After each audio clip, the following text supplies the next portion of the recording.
नमस्कार, स्वागत है आपका नेशन मिरर में। सारी दुनिया जानती है ताजमहल प्यार की निशानी है, लेकिन वो महल और निशानी उस रानी के किस काम का जिसको उसने कभी देखा ही नहीं। लेकिन आज हम आपको एक सच्चे प्यार की सच्ची और आपके दिल को छू लेने वाली कहानी बताने जा रहे हैं। अगर आपने भी कभी सच्चा प्यार किया है तो ये कहानी आपकी रूह को छू जाएगी। आगे उसी का जिक्र हम गहराई से करेंगे, लेकिन उससे पहले अगर आप ये वीडियो YouTube पर देख रहे हैं तो हमारे चैनल को सब्सक्राइब करें और बेल बटन जरूर प्रेस कर लें। और फेसबुक पर देख रहे हैं तो फॉलो करना बिल्कुल न भूलें। आपका एक सब्सक्राइब एंड फॉलो हमारा हौसला कई लाख गुना बढ़ा देता है। ग्वालियर के सबसे साहसी राजा तोमर वंश के राजा मानसिंह तोमर बहुत ही शक्तिशाली और ताकतवर राजा थे। उनको शिकार खेलना बहुत पसंद था। वो समय समय पर शिकार खेलने के लिए जाते थे। एक दिन तोमर वंश के राजा मानसिंह तोमर ने राई नदी के आसपास में शिकार करने का फैसला किया था और शस्त्र उठाकर शिकार खेलने के लिए निकल पड़े थे। जब वो राई नदी के आसपास पहुंचे तब वो थक चुके थे। राजा मानसिंह ने आराम करने का फैसला किया और एक बरगद के पेड़ के नीचे आराम करने के लिए लेट गए थे। उस समय राई नदी के किनारे पर एक सुंदर, अति सुंदर ग्वालन अपने पशुओं को पानी पिला रही थी। जब जंगली जानवर उस सुंदर ग्वालन के पशुओं को परेशान कर रहे थे, तब वो ग्वालन बड़ी दृढ़ता से उन जंगली पशुओं व जानवरों को वहां से भगा रही थी। राजा मानसिंह तोमर ने जब उस सुंदर कन्या को देखा तो वो आश्चर्यचकित रह गया और उसकी सुंदरता पर मोहित हो गया। राजा मानसिंह ने जब लड़की को जंगली जानवरों को भगाते देखा, तब राजा मानसिंह तोमर ने ये सोचा कि लड़की कितनी साहसी और दिलेर है। यदि इससे शादी कर ली जाए तो हम दोनों के इसके द्वारा जो बच्चे होंगे वो भी कितने साहसी, बलवान और सुंदर होंगे। ये लड़की बहुत सुंदर है। उसी समय तोमर वंश के राजा मानसिंह तोमर ने उस कन्या से विवाह करने का फैसला कर लिया था। उस कन्या का नाम मृगनयनी था।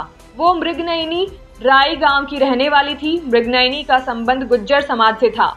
जब राजा मृगनयनी के पास विवाह का प्रस्ताव लेकर पहुंचे, तब मृगनयनी राजा मानसिंह तोमर से कहने लगी कि मैं एक ग्वालन लड़की हूं और तुम राजा हो। तुम्हारा और मेरा मेल नहीं हो सकता है।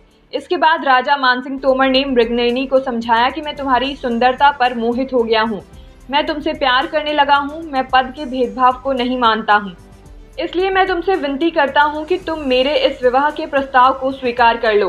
रानी थोड़ी देर तक चुपचाप रही। राजा मानसिंह तोमर ने मृगनयनी से कहा कि तुम मेरे सवाल का जवाब दो। मृगनयनी ने बहुत देर तक सोचने के बाद राजा मानसिंह तोमर से कहा कि मैं इस पर आपको कल जवाब दूंगी। संध्या काल में यही मिलूंगी। राजा को पूरी रात नींद नहीं आई। अगले दिन जब संध्या को वो सुंदरी मिली तो राजा को बोली, मैं तुमसे विवाह करने के लिए तैयार हूँ, परंतु मेरी मुख्य रूप से 3 शर्तें होंगी। यदि तुम उन 3 शर्तों को मान लो तो मैं विवाह करने के लिए तैयार हूँ।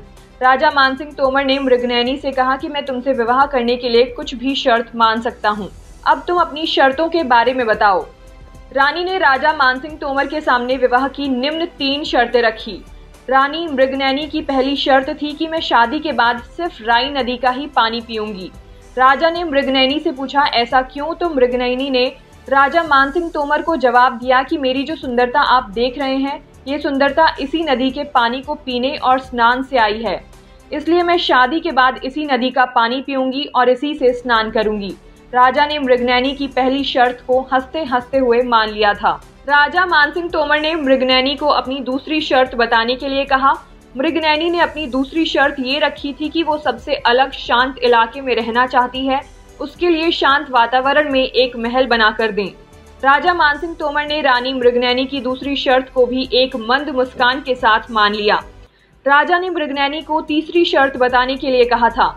मृगनयनी ने राजा मानसिंह तोमर को तीसरी शर्त बताई और ये शर्त थी कि वो राजा के साथ हर युद्ध क्षेत्र में जाएगी और वो एक बहादुर कौम से संबंध रखती है तो अपने राजा के साथ बराबरी से युद्ध में साथ देगी।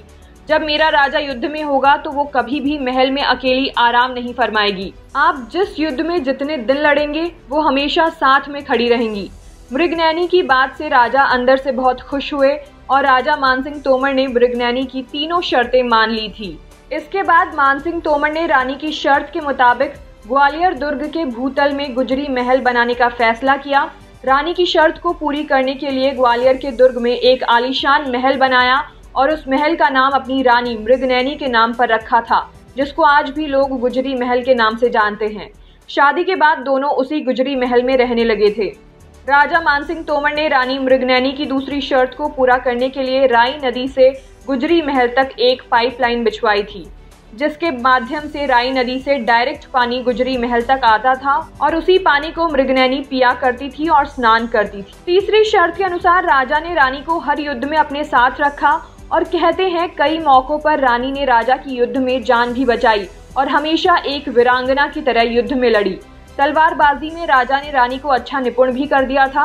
इस तरह से रानी की तीनों शर्तों को राजा मानसिंह तोमर ने पूरा किया था।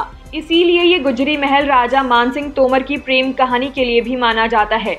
इस सच्ची प्रेम कहानी का किस्सा ग्वालियर के साथ साथ पूरी दुनिया में मशहूर है। अगर आपको हमारी ये वीडियो अच्छी लगी तो चैनल को सब्सक्राइब करना बिल्कुल न भूलें और बेल बटन जरूर दबा लें।